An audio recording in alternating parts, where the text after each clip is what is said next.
બસ ચાલો હવે છેલ્લે આપણે જે પરમાણુ ત્રિજ્યાનું માપન જોયું હતું એમાં આપણે ચર્ચા કરી હતી કે પરમાણુ છે એની ત્રિજ્યા માપવી મુશ્કેલ છે, કોઈ એક પરમાણુની ત્રિજ્યા માપી શકાતી નથી. એટલે આપણે બે પરમાણુનો સાપેક્ષ વિચાર કરતા બે પરમાણુ વચ્ચેની આંતરક્રિયા કેવી હોય છે એ જુદા જુદા અણુમાં આપણે જોઈ ગયા. સહસંયોજક બંધ ધરાવતા અણુમાં જોઈ ગયા, જેમાં સહસંયોજક ત્રિજ્યા આપણે માપી છે. પછી ધાત્વિક બંધ ધરાવતા જે અણુઓ છે એની અંદર આપણે ધાત્વિક ત્રિજ્યા માપી છે. અને ઉમદા વાયુ હોય તો એ અબંધિત છે, બંધથી જોડાતા નથી, તો એમાં આપણે વાન ડેર વાલ્સ ત્રિજ્યા દર્શાવી છે. અહીંયા સુધીનું જોઈ ગયા. પછી આવર્તી વલણો ચલાવ્યા હતા બાકી છે. તો આવર્તી વલણો બે જ આવશે, એક આવર્ત માટે એક સમૂહ. ચાલો આવર્તમાં આપણે ડાબીથી જમણી બાજુ તરફ જઈ તો પરમાણુય ત્રિજ્યા વધશે કે ઘટશે આ નક્કી કરવું છે. આવર્તમાં આપણે ડાબીથી જમણી બાજુ તરફ જાશું તેમ પરમાણુય ત્રિજ્યા ક્રમશઃ ઘટે છે. આમ થવા પાછળનું કારણ શું છે? જો જે આવર્ત હશે એના દરેક તત્વો છે એની તમે ઇલેક્ટ્રોન રચના લખો છો તો એના દરેકના બાહ્ય કોષના ઇલેક્ટ્રોન છે એ એક સમાન કોષમાં જ હોય છે. ક્યાં હોય છે? એક સમાન કોષ. કોષ કયો તોય ભલે ને મુખ્ય શક્તિ સ્તર કયો તોય ભલે, મુખ્ય શક્તિ સ્તર આવર્તના તત્વો માટે બદલાતું નથી. અથવા કોઈ કોષ છે એ બદલાતું નથી. દાખલા કે બીજો આવર્ત હોય તો બીજા આવર્તના જે 8 તત્વો છે એ દરેકના ઇલેક્ટ્રોન છે એ બીજા કોષમાં જશે. દરેક આવર્તના જે તત્વો છે એના ઇલેક્ટ્રોન ક્યાં હશે? બીજા કોષમાં જશે. આનો મતલબ એમ થયો કે દરેક આવર્તના તત્વો છે એના બાહ્ય કોષના જે ઇલેક્ટ્રોન છે એનું કેન્દ્રથી અંતર બદલાતું નથી, પરંતુ કેન્દ્રનો ધન વીજભાર ક્રમશઃ વધતો જાય છે. તો આવર્તનું છેલ્લું જે તત્વ હશે એના બાહ્ય કોષના ઇલેક્ટ્રોન તો પહેલું તત્વ છે એટલા જ અંતરે હશે ને, પણ કેન્દ્રનો ધન વીજભાર એનો સૌથી કેવો હશે? વધારે. એટલે એ ઇલેક્ટ્રોનને કેન્દ્ર પ્રતિ આકર્ષણ કેવો હશે? વધારે. એટલે એની કક્ષાઓનું શું થશે? સંકોચન. પરમાણુય કદ ઘટશે, પરમાણુય ત્રિજ્યા ઘટશે. ચલો ક્લિયર. એટલે છેલ્લું જે તત્વ છે આવર્ત એની પરમાણુય ત્રિજ્યા ઓછી, પહેલું હશે એની કેવી હશે? વધારે. ચલો એની આલેખ દોરીને આપણે ચર્ચા કરી ગયા હતા, બાકી છે.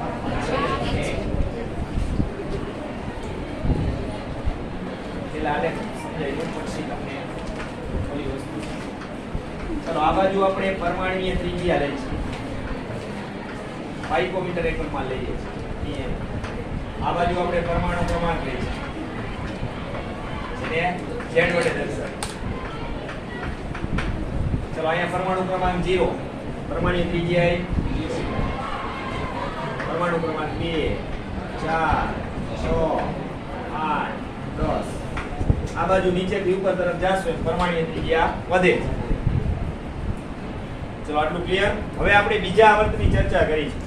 બીજા આવર્તના તત્વોને મારે આની અંદર દર્શાવવા છે આલેખની અંદર. ચલો બીજા આવર્તમાં તમને ખબર છે n = 2. ક્યાંથી શરૂઆત થાય? લિથિયમ, પછી beryllium, boron, argon, nitrogen, oxygen, chlorine, neon. ચલો આટલું રેડી. આના બાહ્ય કોષની ઇલેક્ટ્રોન રચના 2s1 2s2 2p1 2p. બાહ્ય કોષની લખું છું માત્ર.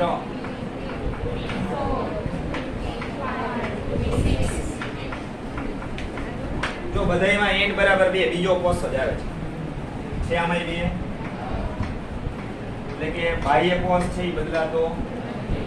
લિથિયમ માટે સમજાવો તો એનું કેન્દ્ર આ પહેલો કોષ 1s2 હવે નાની પેલાની ઇલેક્ટ્રોન રચના, પછી 2s1 લાઈન બરાબર બીજો કોષ આવી ગયો. ઇલેક્ટ્રોન આયા છે. કેન્દ્રમાં ધન વીજભાર કેટલો હશે? 3 પ્લસ 3 વીજભાર હશે કેન્દ્ર. 3 પ્રોટોન હોય ને એની પાસે.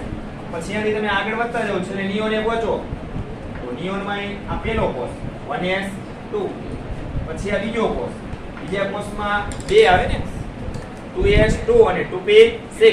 પણ આપણે 2p6 છે એમ સમજી રહ્યા છે કોષ છે એનો ઇલેક્ટ્રોન આયા છે. પણ હવે જે કેન્દ્રનો ધન વીજભાર છે આમાં પ્રોટોન કેટલા હશે? 10. એટલે કેન્દ્રનો ધન વીજભાર અહીંયા સૌથી કેવો હશે? વધારે હશે. જ્યારે અહીંયા પ્રોટોન કેટલા હતા? 3. લિથિયમ ની અંદર ધન વીજભાર કેવો હશે? ઓછો. જો મેં નાનો પ્લસ કીધો છે. ધન વીજભાર શું સૂચવે છે? ઓછો. +3 જેટલો હશે. અહીંયા +3 10 જેટલી. તો હવે બાહ્ય કોષના લિથિયમના ઇલેક્ટ્રોનને કેન્દ્ર પ્રતિ આકર્ષણ વધારે હોય કે નિયોનના? ચલો આમાં શું થશે? કક્ષાઓનું સંકોચન થાય ને, તો પરમાણુય કદ ઘટે, પરમાણુય ત્રિજ્યા ઘટે. સૌથી નાની પરમાણુય ત્રિજ્યા કોની? નિયોનની. સૌથી મોટી કેની હશે? લિથિયમની. પછી આનાથી તમે આમ જતા જશો તેમ તેમ પરમાણુય ત્રિજ્યા ક્રમશઃ ઘટે. ચલો લિથિયમનો પરમાણુ ક્રમાંક કેટલો છે? 3. તો આ 2 ને 4 ની વચ્ચે આવે. એની ત્રિજ્યા સૌથી કેવી છે? વધારે. ઉપરથી ચાલુ કરું ને આલેખ દોરવાનું. અહીંયા પરમાણુય ત્રિજ્યા સૌથી કેવી છે? વધારે. આ તત્વ કયું છે? લિથિયમ. ચાલો પરમાણુ ક્રમાંક 3. અહીંથી નીચે એક લીટી દોરો, 3 આવી જાય. પરમાણુ ત્રિજ્યા સૌથી કેવી? વધારે. પછીનું બેરિયમ પરમાણુ ક્રમાંક 4. એટલે ઈ ક્યાં અહીંયા ક્યાંક આવશે? પરમાણુ ક્રમાંક ઘટ્યો. પરમાણુ ત્રિજ્યા ઘટી. કેટલી? આ બે વચ્ચેના તફાવત જેટલી. પછી પરમાણુ ક્રમાંક 5 બોરોન અહીંયા ક્યાંક આવશે. પરમાણુ ક્રમાંક 5 4 અને 6 ની વચ્ચે પરમાણુ ત્રિજ્યા ઘટી. તો અહીંયા એનો પરમાણુ ક્રમાંક, અહીંયા એની પરમાણુ ત્રિજ્યા. દરેક અવલોકનો જોતા જવાબ. પછી પરમાણુ ક્રમાંક 6 કોણ આવશે? કાર્બન. ચલો પરમાણુ ત્રિજ્યા ઘટી. પછી નાઇટ્રોજન પરમાણુ ક્રમાંક 7. પછી 8. પેલું થોડું બાઈને વયું ગયું, ચાલશે. તો દરેકમાં પરમાણુય ત્રિજ્યાનું વલણ તમે જોઈ શકો છો. આ પ્રમાણે જ રહેશે.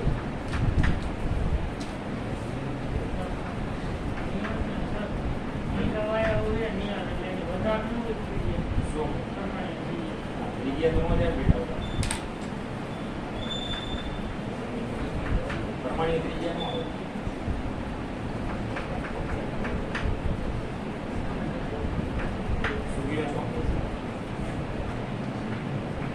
તમે સ્કેલથી દોરશો તો સરસ મજાનો જવાબ આવશે. એન્થાલ્પીમાં એવું આવે.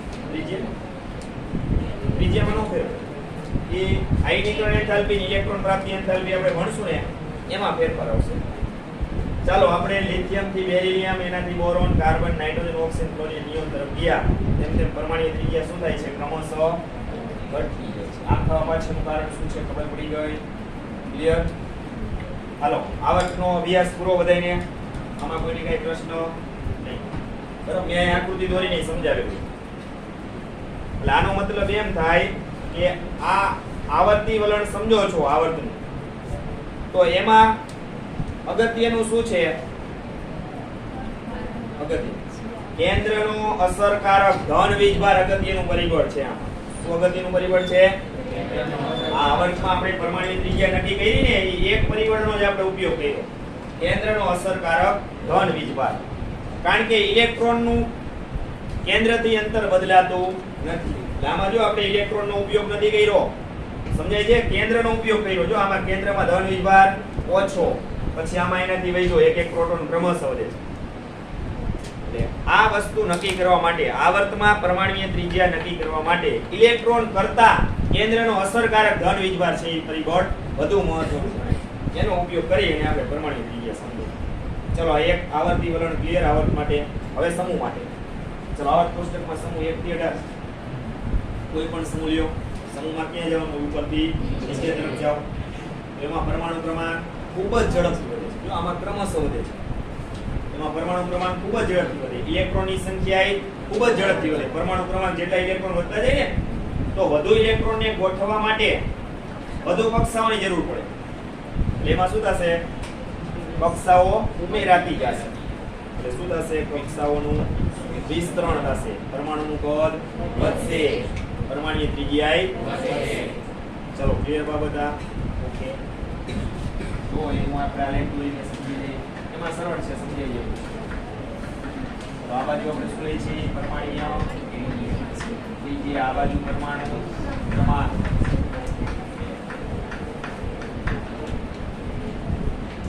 ચલો આપણે સમૂહ 1 નો વિચાર કરીએ. સમૂહ 1 માં lithium, sodium, potassium, rubidium, caesium અને કેલ્શિયમ. આની અંદર જુઓ તો બાહ્ય કોષ 2s1, આમાં 3s1, 4s1, 5s1, 6s1 અને 7s1. આમાં કોસ કુલ કેટલા આવશે? 7 ચક્ર આવે ને નીચે. આમાં 2 જ છે જો. આમાં 7 આવે. તો ફ્રાન્સિયમનો બાહ્ય કોષનો ઇલેક્ટ્રોન તો કેન્દ્રથી વધુ દૂર હશે. બરોબર. એટલે એના ઇલેક્ટ્રોનને કેન્દ્ર પ્રતિ આકર્ષણ ઓછું, અપાકર્ષણ વધુ. જો યાદ રાખજો, એક વસ્તુ વધે તો બીજી ઘટે. આકર્ષણ વધે તો અપાકર્ષણ ઘટે. ફ્રાન્સિયમને શું થયું? આકર્ષણ બાહ્ય કોષના ઇલેક્ટ્રોનને કેન્દ્ર પ્રત્યેનું ઘટ્યું, અપાકર્ષણ વધ્યું. અપાકર્ષણ વધે એટલે હંમેશા કક્ષકોનું શું થાય? વિસ્તરણ. પરમાણુનું કદ વધે, પરમાણુ ત્રિજ્યા વધે. આકર્ષણ વધે તો શું થાય? કક્ષાઓનું શું થાય? સંકોચન. પરમાણુનું કદ ઘટે, પરમાણુ ત્રિજ્યા ઘટે. બસ આ રીજન છે. ચલો ક્લિયર. સમૂહમાં તમે લિથિયમ થી ફ્રાન્સિયમ તરફ આવશો તેમ તેમ શું થાય છે? એક એક બાહ્ય કોષ ઉમેરાતો જાય છે ને? અને બાહ્ય કોષના ઇલેક્ટ્રોન કેન્દ્રથી વધુ ને વધુ દૂર જતા જાય છે. આકર્ષણ ઘટતું જાય છે, અપાકર્ષણ વધતું જાય છે. આમે કક્ષકો ઉમેરાય છે એટલે વિસ્તરણ જ થયું ને. અપાકર્ષણની રીતે તમે વિચારશો તો એ થઈ છે, એક જ વસ્તુ થાય છે. ચાલો ક્લિયર. તો અહીંયા પરમાણુય કદ સૌથી મોટું કેનું? પરમાણુ ત્રિજ્યા સૌથી વધારે કોની? સૌથી ઓછી કોની? લિથિયમનો પરમાણુ ક્રમાંક અહીં નજીક હશે ને ક્યાં? એની પરમાણુ ત્રિજ્યા કેવી? અહીં નીચે જ રાખશું. ધારી લો કે આ પરમાણુ ક્રમાંક અહીં 3, એની પરમાણુ ત્રિજ્યા આટલી. પછી આગળ ગયા સોડિયમ. પરમાણુ ક્રમાંક જો ઘણો બધો હોય. 3 હતો, સોડિયમનો કેટલો થઈ ગયો? બહુ આગળ વહી ગયા. પરમાણુ ત્રિજ્યા વધી ને પછી પરમાણુ ક્રમાંક વધ્યો, પરમાણુ ત્રિજ્યા વધી. એટલે આલેખ નીચેથી ઉપર જાય. સમૂહમાં શું થાય? આલેખ નીચેથી ઉપર જાય. આવર્તમાં શું હતું? ઉપરથી નીચે. ભાઈ વલણ ખબર પડી ગઈ ને? વધારે ઘટાડે એના આધારે. ચાલો એના પછી રૂબિડિયમ, પછી લિથિયમ, સોડિયમ, પોટેશિયમ, રૂબિડિયમ, સીરિયમ, ફ્રાન્સિયમ લેતો એનાથી ઉપર જાય. 99. ચાલો આ કોની વાત કરી? સમૂહ 1 આલ્કલી ધાતુ તત્વો લીધા. બોલાય કઈ બોલાય? ચાલો હાલો હવે સમૂહ 17 નો વિચાર કર્યો છે. જો બે આલેખ દોર્યા છે. આલેખમાં બે આપ્યા છે. એક સમૂહ 1 માટે આપ્યું છે, એક સમૂહ 17. સમૂહ 17 એટલે હેલોજન સમૂહ. પણ હેલોજન તત્વો આવશે ને ઉપરથી નીચે તરફ જવા. Chlorine, chlorine, bromine, iodine. ચાલો એમાં ફ્લોરીન ની પરમાણુ ત્રિજ્યા કેવી? ઓછી. અને એનો પરમાણુ ક્રમાંક 9 ની આજુબાજુ હશે. આ બે ની વચ્ચે મૂકી દો. સોડિયમ થી આગળ આવે ને તો એની પરમાણુ ત્રિજ્યા કેવી? ઓછી. પછી ક્લોરીન 17 આવી જાય. અહીં કેમ દર્શાય. પછી બ્રોમિન, પછી આયોડિન. ચાલો આ ફ્લોરીન, ક્લોરીન, બ્રોમિન, આયોડિન સમૂહમાં ઉપરથી નીચે તરફ જતા પરમાણુ ત્રિજ્યાઓ ક્રમશઃ વધે છે. આમ થવા પાછળનું કારણ સમજાઈ ગયું બધાને? ચાલો બે આવર્તી વલણ પૂરા. આવર્ત અને સમૂહ માટે. હવે આયનીય ત્રિજ્યા ત્યાર પછીનો ટોપિક એમાં ને. આયનીય ત્રિજ્યા એટલે એક પ્રકારની પરમાણુય ત્રિજ્યા છે. શું છે? પરમાણુય ત્રિજ્યા. પણ તમને સમજાઈ જશે. હાલો આટલું ક્લિયર ને બધાય? આમાં કોઈ કઈ પ્રશ્ન જોતી હોય?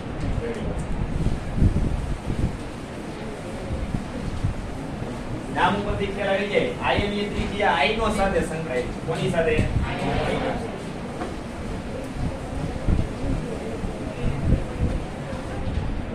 જો પરમાણુ ત્રિજ્યામાં શું કીધું હતું? સાપેક્ષ જ માપી શકાય છે. એક પરમાણુની ત્રિજ્યા તો માપી શકાતી નથી. બે પરમાણુમાં આપણે વિચાર કરતા હતા. સહસંયોજક બંધ હોય બે પરમાણુ એકબીજાથી વધુ નજીક. તાત્વિક બંધ હોય તો એકબીજાને સ્પર્શે. અને વાંડરવાલ ત્રિજ્યા હોય તો એકબીજાથી દૂર. ક્લિયર? રીત તો એક જ. બે પરમાણુના કેન્દ્ર વચ્ચેનું સરેરાશ અડધું અંતર. બે પરમાણુના કેન્દ્ર વચ્ચેનું સરેરાશ અડધું અંતર એટલે પરમાણુય ત્રિજ્યા. હવે વાત આવે છે આયનીય ત્રિજ્યા. તો આમાં બે આયનો હોય. એક ધન આયનો, એક ઋણ આયનો. બરાબર? આયનો સાથે આયનીય ત્રિજ્યા સંકળાયેલી છે. તો આ એક ધન આયન, આ એક ઋણ આયન. બે પરમાણુ જશે ને આમ તો અહીંયા ધન આયનનું કેન્દ્ર, અહીંયા ઋણ આયનનું કેન્દ્ર. તો ધન આયન અને ઋણ આયન બે પરમાણુ થઈ ગયા. એ બે પરમાણુના કેન્દ્ર વચ્ચેનું સરેરાશ અડધું અંતર. બરાબર? એટલે અહીંયા આપણે એ પ્રમાણે કહીશું કે બે આયનોના કેન્દ્ર વચ્ચેના સરેરાશ અડધા અંતરને આયનીય ત્રિજ્યા કહેવામાં, અથવા તમે આવી રીતે કહી શકો કે ધન આયન અને ઋણ આયન વચ્ચેના અંતરના અડધા મૂલ્ય, ધન આયન અને ઋણ આયન છે એ બે વચ્ચેના અડધા અંતરને શું કહેવાય? આયનીય ત્રિજ્યા કહેવાય. ચલો આયનો કેટલા પ્રકારના? બે, ધન આયન અને ઋણ આયન. ધન આયન કેવી રીતના બને? પરમાણુ ઇલેક્ટ્રોન ગુમાવે ત્યારે. તો ઇલેક્ટ્રોન ગુમાવવાની વૃત્તિ આવર્ત કોષ્ટકમાં કોની પાસે છે? ધાતુ તત્વો પાસે. ઇલેક્ટ્રોન મેળવવાની વૃત્તિ કેની પાસે છે? આવર્ત કોષ્ટકમાં અધાતુ પાસે. આ બેનો જે આપણે વિચાર કરીએ છીએ. ક્લિયર? કારણ કે ધાતુ પરમાણુ પાસે બાહ્ય કોષમાં 1, 2 કે 3 ઇલેક્ટ્રોન છે. એ હંમેશા ગુમાવી નજીકના નિષ્ક્રિય વાયુ જેવી રચના પ્રાપ્ત કરી અને સ્થિરતા ધારણ કરે છે. અધાતુ તત્વો કેવા છે કે એ બાહ્ય કોષના ઇલેક્ટ્રોન હંમેશા ગુમાવતા નથી, પણ શું કરે છે? મેળવે છે અને પોતાનું અષ્ટક પૂર્ણ કરે છે અને ઉમદા વાયુ જેવી રચના પ્રાપ્ત કરી સ્થિરતા પ્રાપ્ત કરે છે. અધાતુ ક્યાં છે? જમણી બાજુ ઉપરના ભાગ. ધાતુ તો બધે છે ડાબી બાજુની જાણી છે. તો અહીંયા આયનીય ત્રિજ્યા સમજવા માટે પહેલા આપણે ધન આયનનું નિર્માણ જોઈએ, પછી ઋણ આયનનું જોઈએ, પછી તમને આવડી જશે. તો દાખલા તરીકે હું સોડિયમ પરમાણુ લઉં છું, ધાતુ પરમાણુ છે ને, એટલે હંમેશા શું કરે? ઇલેક્ટ્રોન ગુમાવે. બાહ્ય કોષમાં કેટલા ઇલેક્ટ્રોન છે એની પાસે? એક ઇલેક્ટ્રોન ગુમાવે એટલે કેના જેવો થઈ ગયો? નિષ્ક્રિય વાયુ નિયોન જેવો થઈ ગયો અને સ્થિરતા પ્રાપ્ત એ ફિક્સ જ હોય. બાહ્ય કોષમાં હોય એટલા જ ઇલેક્ટ્રોનની આપ-લે થાય. આંતરિક કોષના ઇલેક્ટ્રોન તો કેવા છે? કેન્દ્રથી નજીક છે, આકર્ષણ વધારે છે, સ્થિરતા વધારે છે અને આમાં ઈ પૂર્ણ ભરેલી કક્ષકો સ્વરૂપે છે જેની સ્થિરતા વધુ છે. ચલો આ સોડિયમ પરમાણુ છે એને એનો મૂળ પરમાણુ કહેવાય. આ ધન આયન મળ્યો જો. એને પ્લસ ને શું કહેવાય? ધન આયન. આ એનો મૂળ પરમાણુ છે, એને એનો જનક પરમાણુ કહેવાય. આને આપણે જનક પરમાણુ કહીશું. એટલે મૂળ પરમાણુ. કારણ કે સોડિયમ માંથી સોડિયમ આયન ઉત્પન્ન થયો ને, સોડિયમ પરમાણુ માંથી સોડિયમ આયન ઉત્પન્ન થયો. એટલે આને એનો જનક પરમાણુ કહેવાય. કેનો? એને પ્લસ આયન અથવા એનો મૂળ પરમાણુ. ચાલો પહેલા મને આમાં કયો કે ધન આયનનું કદ મોટું હોય કે જનક પરમાણુ? શા માટે ખબર પડી? કારણ કે આ ઇલેક્ટ્રોન ગુમાવે એટલે આની પાસે ઇલેક્ટ્રોન ઓછો થયો ને. ઇલેક્ટ્રોન ઓછો થાય એટલે કક્ષક શું થાય? ખાલી થાય. ખાલી થાય તો પછી કક્ષાઓનું શું થયું કહેવાય? સંકોચન. પરમાણુનું કદ ઘટે, પરમાણ્વીય ત્રિજ્યા ઘટે. તો અહીંયા આપણે કહેશું ધન આયન છે એનું કદ નાનું હોય. કોના કરતા?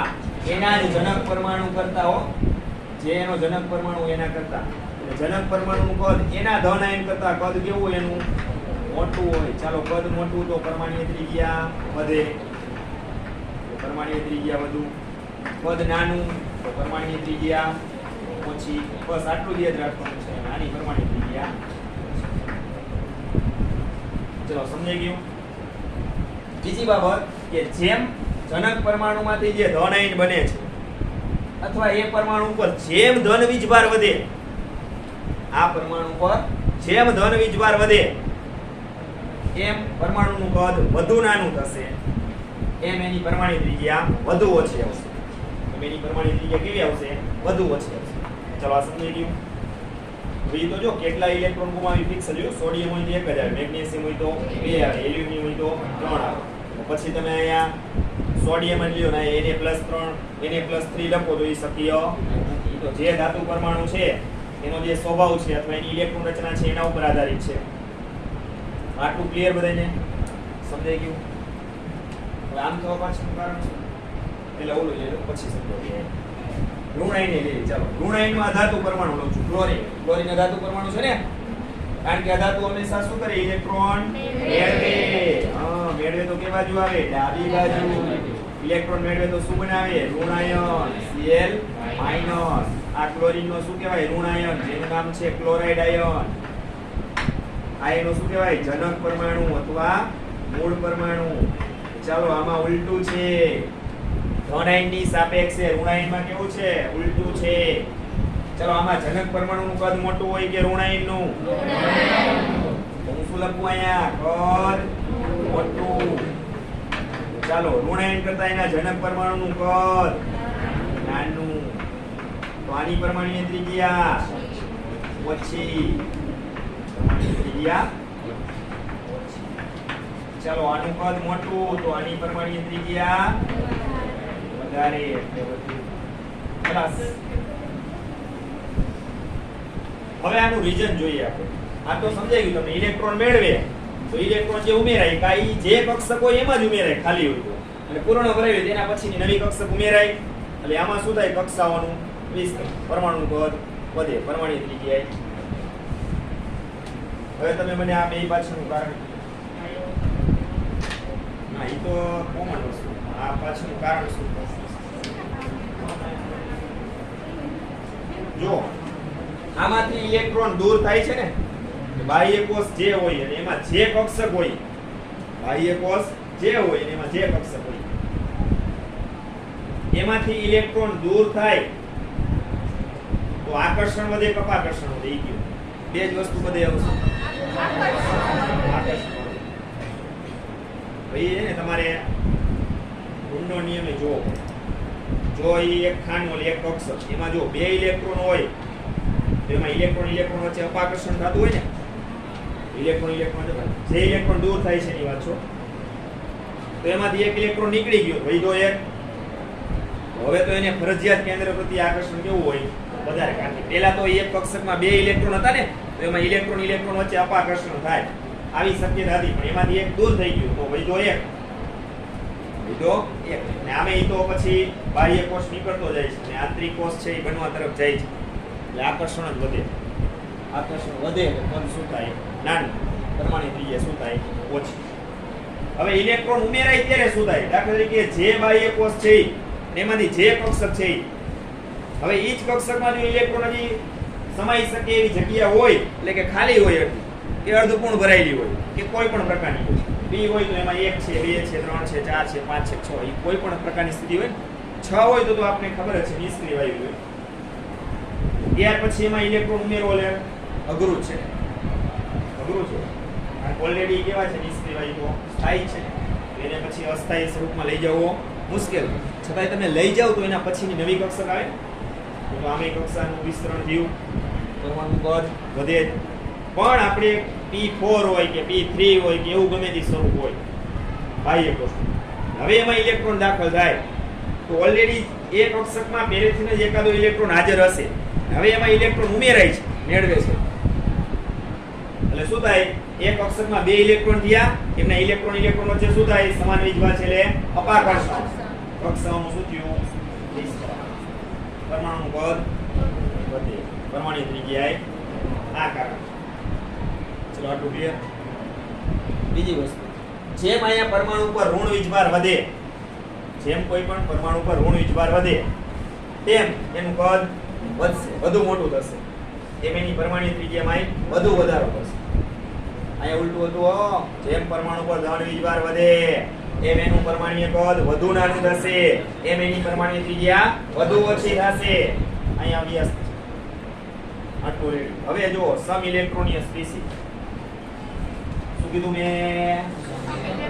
સમ ઇલેક્ટ્રોનીય સ્પીસી. આનો મીનિંગ એ થયો સમ એટલે સમાન, ઇલેક્ટ્રોનીય એટલે ઇલેક્ટ્રોન અને સ્પીસી એટલે ઘટક. એટલે કે સરખા ઇલેક્ટ્રોન ધરાવતા ઘટકો હોય તો ભલે હોય, સરખા ઇલેક્ટ્રોન ધરાવતા ઘટકો હોય તો એમાં આયનીય ત્રિજ્યા કે પરમાણુય ત્રિજ્યા કેવી રીતના નક્કી કરવી? આ જ નિયમો છે. બરાબર. ઉદાહરણ લઉં છું, સમાન ઇલેક્ટ્રોન ધરાવતા ઘટકો અથવા આયનો લઉં છું. O- ઓક્સિજનનો પરમાણુ ક્રમાંક કેટલો? 8. પોતાના ઇલેક્ટ્રોન કેટલા? 8. બે મેળવા, બે ગામમાંથી ઇલેક્ટ્રોન મેળવા. 8 ને 2 કેટલા થયા? 10. પોતાના 8, બે મેળવે છે 10 થયા. ક્લોરાઇડ આયન F- પરમાણુ ક્રમાંક ક્લોરીનનો કેટલો? 9. પોતાના 9 ઇલેક્ટ્રોન એક મેળવે છે તો 9 ને 1 કેટલા થયા? 10. સોડિયમ આયન Na+, પરમાણુ ક્રમાંક 11. પોતાના ઇલેક્ટ્રોન કેટલા? 11. પોતાનામાંથી જ એક ગુમાવ્યો. એક ગુમાવે છે ને પ્લસ ઈક્વલ કેટલા થયા? 10. એમાં ઇલેક્ટ્રોનની સંખ્યા 10. મેગ્નેશિયમ આયન Mg+2, પરમાણુ ક્રમાંક કેટલો એનો? 12. પોતાના ઇલેક્ટ્રોન 12. એમાંથી જ બે ગુમાવ્યા એટલે પ્લસ 2 વીજભાર આવ્યો. ઇલેક્ટ્રોન વધ્યા કેટલા? બધા એવા છે બધા ઇલેક્ટ્રોનની સંખ્યા સમાન છે. એટલે આને કહેવાય સમ ઇલેક્ટ્રોનીય સ્પીસીઝ અથવા ઘટક. તો હવે આમાં ત્રિજ્યા મેં નિયમ કહી દીધો, બધા ઇલેક્ટ્રોનની સંખ્યા સરખી છે, તો સૌથી વધારે પરમાણુય ત્રિજ્યા અથવા એની ત્રિજ્યા કોની હોય? જેના પર ઋણ વીજભાર સૌથી વધારે એની ત્રિજ્યા સૌથી વધારે. ચલો એવું આમાં કોણ છે? ઓક્સિજન. માટે ત્રિજ્યાનો ક્રમ ચાલો O-2 જેની ત્રિજ્યા સૌથી વધારે. શું કામ કરે છે? બે ઇલેક્ટ્રોન મેળવે છે. એટલે એ બે જો એક જ કક્ષકમાં જતા હોય તોય ભલે, એકમાં જાય મારી બાજુમાં બીજો જાય તો ઊંડા નિયમ પ્રમાણે જતા હોય ને, તો બેયમાં જતા હોય તો બેયના ઇલેક્ટ્રોન વચ્ચે અપાકર્ષણ થાય એવી કક્ષકો કેટલી? બે. એટલે પદ છે એ મોટું થશે, પરમાણુ ત્રિજ્યા વધશે, અને એકમાં જાય તો એ બે વચ્ચે અપાકર્ષણ થાય તોય ત્રિજ્યા વધશે. સમજાય છે હું શું કહેવા માંગુ છું? પછી આમાં એના કરતા ઓછી ત્રિજ્યા M-, એના કરતા હવે ઉભા રહ્યો હવે ધન આઈમાં. ધન આઈનો કિસ્સામાં આપણે વિચાર્યું જેની પર ધન વીજભાર વધારે એની ત્રિજ્યા સૌથી ઓછી. તો ચાલો આની ઓછી હશે ને, તો આની વધારે, તો આ પહેલા આવશે Na+, Mg+,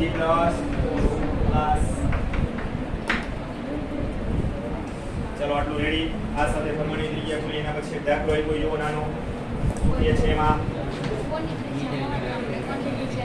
એ જ કીધું છે કોની ત્રિજ્યા મહત્તમ અને કોની ન્યૂનતમ. કોણ કોણ આપ્યા છે?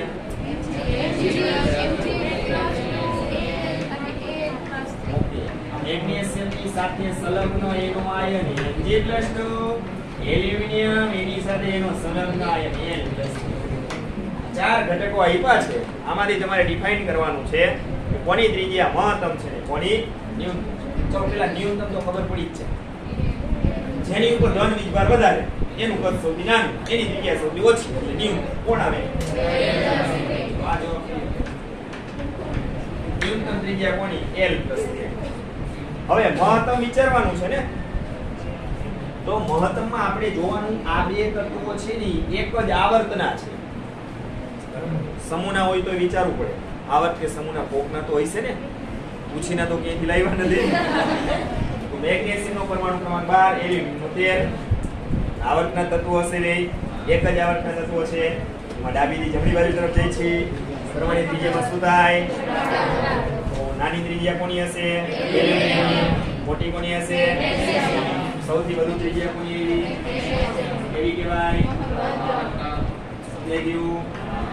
જવાબ લખશું મહત્તમ ત્રિજ્યા Mg અને ન્યૂનતમ ત્રિજ્યા N+. ચલો આ પ્રકારના કોઈ પણ ઘટકો આવે તો ઓળીએ ને હવે. હાલો હવે ત્યાર પછી નવી આયનીકરણ. હાલો આમાં કોઈને કઈ ક્વેરી હોય પ્રશ્ન તો પ્લસ આવે સ્થાયી તો થવો જોઈએ. ઝડપથી એક ઇલેક્ટ્રોન ગુમાવે એ સ્વરૂપ આપશે ને. જો મેં તમને પહેલા જ કીધું કે જે તત્વ હશે તેના બાહ્ય કોષમાં જેટલા ઇલેક્ટ્રોન હશે એ પ્રમાણે જેની સંયોજકતા હશે. +2 આવે તો હજી એક ઇલેક્ટ્રોન ઝડપથી ગુમાવે ને. શા માટે?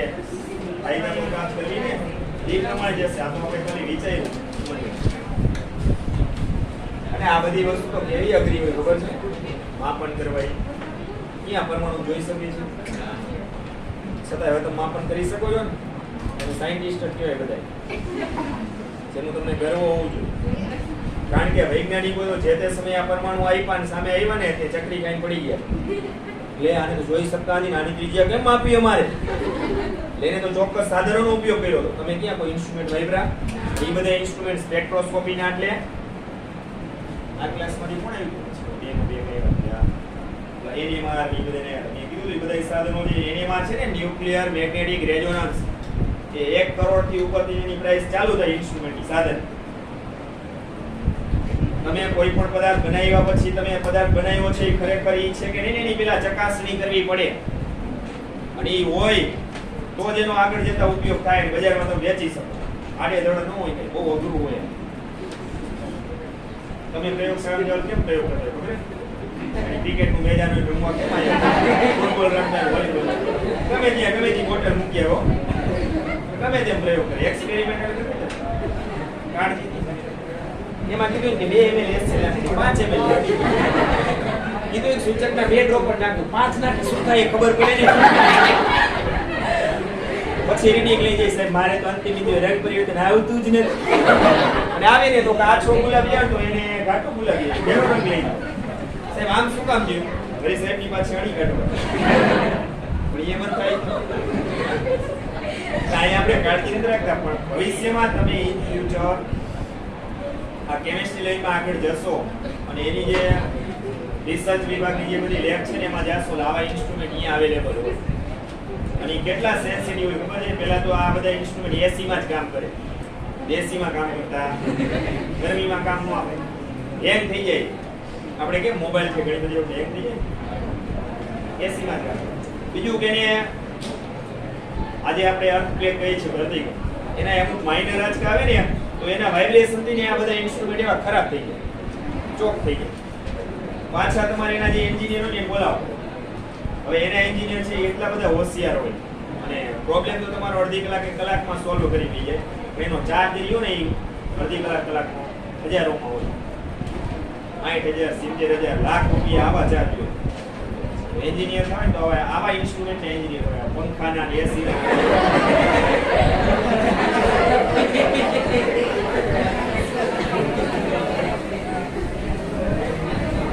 મારું આપણને આવડતું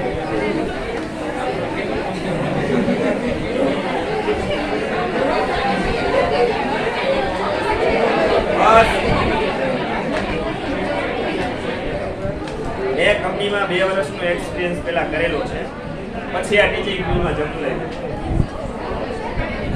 તમને ખબર છે ઇન્સ્ટ્રુમેન્ટ સાથે કામ કરતા ત્યારે કેવું હતું કે અહીં આપણે સામાન્ય રીતે આ નીચલી કક્ષાની લેબમાં કામ કર્યું હોય મોટા ભાગે આવું હોય HCl ની બોટલ જે રેક ઉપર લીધી હોય ઘણી વાર આપણે મૂકતા તમે એનો મૂકો એનો વાંધો નથી કઈ હવે બીજો જ્યારે ઇલેક્ટ્રોન આવે ત્યારે એ ગોતતો HCl ક્યાં એની જગ્યાએ નો એટલે શું થાય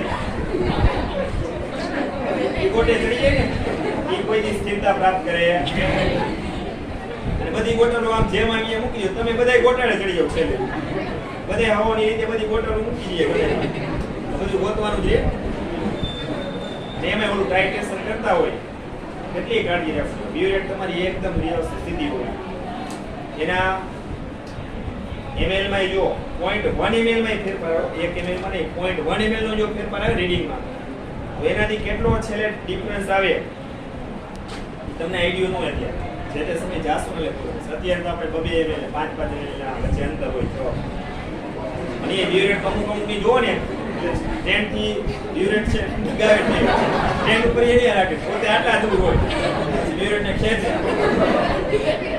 પછી અડધી બ્યુરેટ સ્ટેન્ડમાં લટકે અડધી હાથમાં લઈને સાહેબ બ્યુરેટ તૂટી ગઈ એને નજીક આવા એક્સપેરિમેન્ટ એને તમે જ્યાં ઊભા છો એટલે સ્ટેન્ડને નજીક લઈ આવવાનું હોય વ્યવસ્થિત સ્થિતિ રાખવાની હોય જે આડી હોય ને એટલે એનો જે ઉપરનો ભાગ આવે ને કરવો પ્રવાહી વહેલું સોલ્યુશન એમાં ઘણો બધો ડિફરન્સ આવે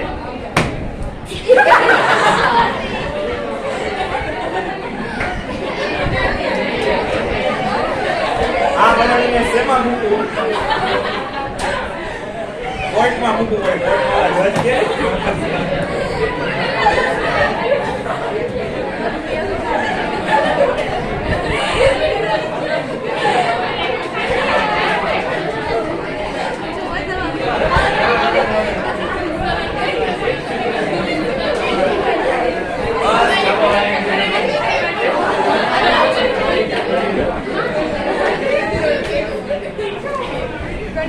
બસ ચાલો હવે ત્યાર પછી નવો ગુણધર્મ આયનીકરણ એન્થાલ્પી હાલો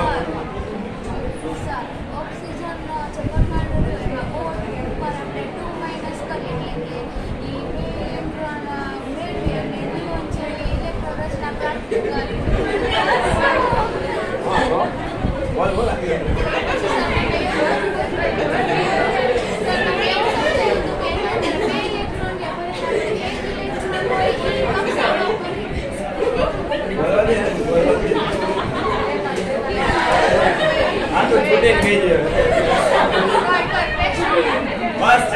હાલો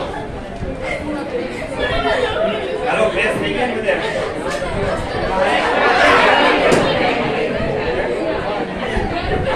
બહાર છે જ તો બસ જો એન્થાલ્પી છે એને ઊર્જા કહેવામાં આવે છે ઉષ્મા કહેવામાં આવે છે ત્રણ શબ્દો આપ્યા એન્થાલ્પી છે લે આ બેનો તો જો ચાલુ કરું ન કરું પછી